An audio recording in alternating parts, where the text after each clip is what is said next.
What is going on, Colts Nation? He is Jamal, and I'm Eric, your co-host of the Colts Cast. What it do? Hey, the Indianapolis Colts will stay home this week and host the undefeated Pittsburgh Steelers at 1 o'clock p.m. Eastern. Colts were able to pick up their first win last week against the Chicago Bears, and let's be honest, it wasn't the prettiest win at all. Anthony Richardson in the passing game struggled to make anything happen through the air. We still got it done, though. Mm-hmm. But can they overcome a defense that has looked sharp all 2024? Let's talk about, Jamal. Where are we starting?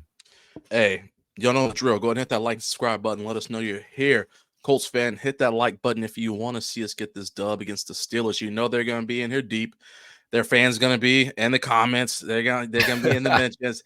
Not only that, their fans travel well, so I know they're going to be the stadium. It's going to be loud. It's going to be rocking. So I need Colts fans to drop your comments below, drop your likes below. Hey, let us know you're going to be in the building. Let's make some noise this week. But Eric, I think we should start off by talking about the offense. I mean, most importantly for us right now, Colts, no matter what, offense and defense-wise, Colts going to have the work cut out for them on Sunday. Let's just keep it a buck. The work's going to be hard. It's going to be tough. But on offense, JT, the centerpiece of this offense. Let's. Yeah, Jonathan Taylor is the centerpiece of this offense, Jamal. So you cut out there. But I think you're right. I mean, I think we have to get it rolling with JT. He's our best piece on offense. Our offense is at its best when the run game is running really smoothly. So, like I said, he needs to touch the ball at least 20 times this game. Trey Sermon, Tyler Goodson last year were running very efficiently against the Steelers when we beat them 30-13. They both posted 5+ yards per carry on 28 attempts total. You know, this Colts need to set the tempo. They need to dictate the game. That's what they did last game. We need to do the same again. Brandon Smith needs to stay healthy to help out in the run game. But, yeah. Yeah, I fully agree. You know, and just to continue on, like going to Braden Smith, like you mentioned, he has to. We're talking about offensive line who, at their respective positions, each player on this offensive line is top 10 according to PFF. And I know that's not the end all be all, but top 10 in their position, at minimum top 10 in their position, except for Braden Smith, who's coming in number 14 for the tackle spot, for that right tackle spot. So call it what you want, or for the tackle spot in general, call what you want to him. But we know that Pittsburgh is going to stack the box. We know that. We're talking about a team who's first in pass rush. Their pass rush grade is number one. They're second in run defense. So this defense is nothing to play with. What does that mean for Richardson? That means he's going to have to be laser focused on all his reads and progressions. He's going to have to be able to go through each individual thing because our O-line is phenomenal, but I don't want to count out this defensive line and how much time there's going to be for Richardson to make a decision on what he wants to do. He may have to take off and run the ball some more. He may not have time to sit there and let plays develop the way he wants to and try to throw it into some, rough coverage that he can't really see what's going on. Take off and run the ball. What does that mean for Jonathan Taylor? He may be having some time on the sideline. We talked about, Eric, you mentioned this before. JT, we need him as that running presence in the game. But on those third downs, if the pass rush is coming heavy, you've talked about this where you said his pass blocking is not the hottest. I wouldn't be surprised to see Steichen pull him out on a couple third downs, depending on what the situation is, to get Sermon or someone else out there who can hold down the block. So JT has to be effective in the run game, but he also has to understand that he has to be that guy who can sit up there and block and for his quarterback the same way that his line blocks for him. So as long as the Colts can be explosive, but also can extend drives, we can't see this 3-and-out every single time we get on the field because that's what kills the game for us when the defense has to be on the field for an extended period of time. Colts have to continue to extend the drive, get the ball past the links on those third downs. We don't want to see passes that are shallow. On 3rd and 8, we're passing it for a 5-yard gain, expecting the receiver to get 3 more yards. Let's get this ball into a better position on third downs so we can avoid those and continue to drive down the field, not only to score, but to also control the game and keep our defense off the field as much as we can. How do you feel about Anthony Richardson taking more design runs? So I think I've counted he's only taken 9 throughout the year. That's about 3 per game. What are we thinking? I'm thinking he could up it or more. Yeah, I think he can up it. Yeah, 100% right. Up it. That's one of his true talents. And I mean, if you're the most athletic quarterback of all time, based on the combine, I don't know. I just feel like we're easing him back in, or we're a little worried he may get hurt again. It's hard not to use that hidden talent essentially. And I feel like this is this is one of the games where we're probably going to need it against this ferocious Mhm. defense, right?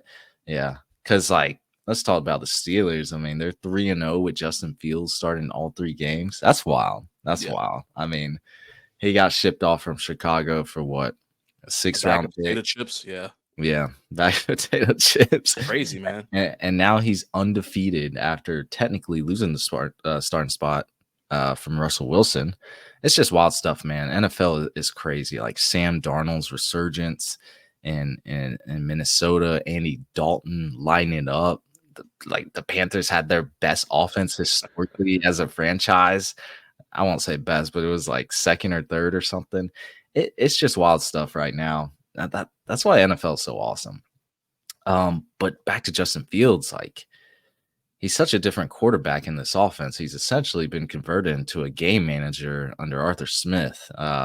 He doesn't turn the ball over. He's not asked to do much. I mean, there's games where he's throwing under 20 pass attempts. He only runs when he absolutely needs to. And with the Bears, that man take off after his first read. Like, no, but he's got that very conservative play, and that's all they need him to do because they have this, the modern NFL is a passing league, but they're on this boat where they're just like, look, we're gonna win with defense, and we just need our offense to be somewhat competent to keep us in games.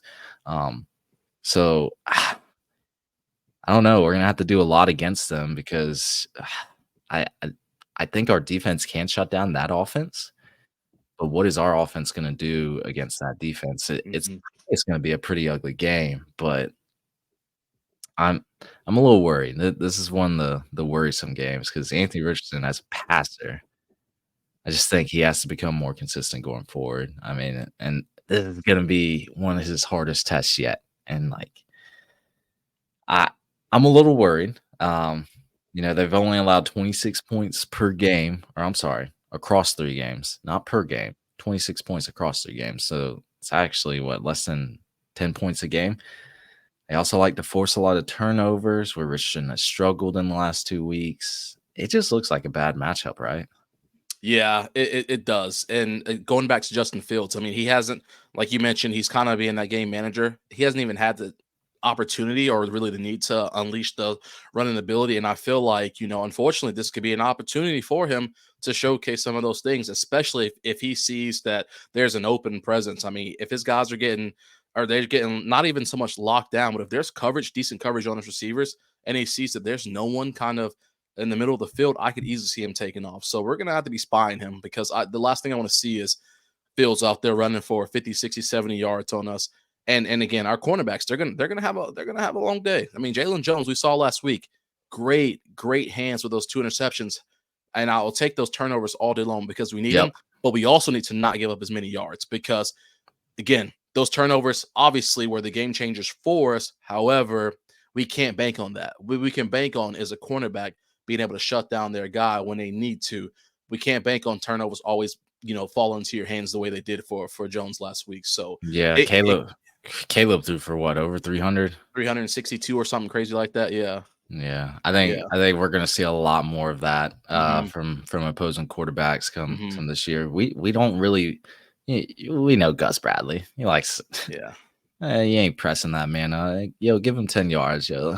Keep him in front of you, bro. Which is crazy. I couldn't believe it just watching. I'm like, yo, why? It's third and 3, and I'm giving him 6 yards off the ball. Like this math ain't mathing. Like Hey, why? we're not getting beat over the top, Jamal. That's all I'm saying. We're not getting beaten over the top. They can dink and dunk all day. Yeah. Yeah, I would rather not Justin Fields run all over us. No. Yeah. That was a theme for some time until we played the Bears, where every team was running all over us. Hmm. Malik Willis, I mean, he only took off for like 6 carries against us.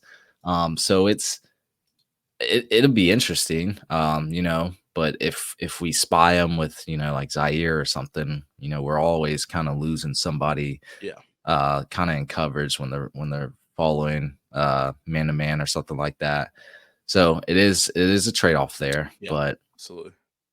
we'll see if Gus Bradley can adapt. I mean, I don't know. that He's got that to. He ain't got a choice that for this one. yeah, you're right. It just looks like a bad matchup, but Yeah. this is also a game. where I would not be as surprised if we just bounce back out of nowhere and this offense clicks and fires on all cylinders and just has an amazing game. It's Mm-hmm. like where like, I don't know, you got a flush in Texas Hold'em poker or straight or something. You're about to win, but then your opponent throws out like a four of a kind just out of nowhere. I feel like this could be because like I think Steelers defense, they're ranked number one Yeah, in a lot of categories. So they're across this the could be the board. game that we just, I don't know, we shatter that. And I I wouldn't be surprised. Like I'd be like, oh wow, this was our potential all along.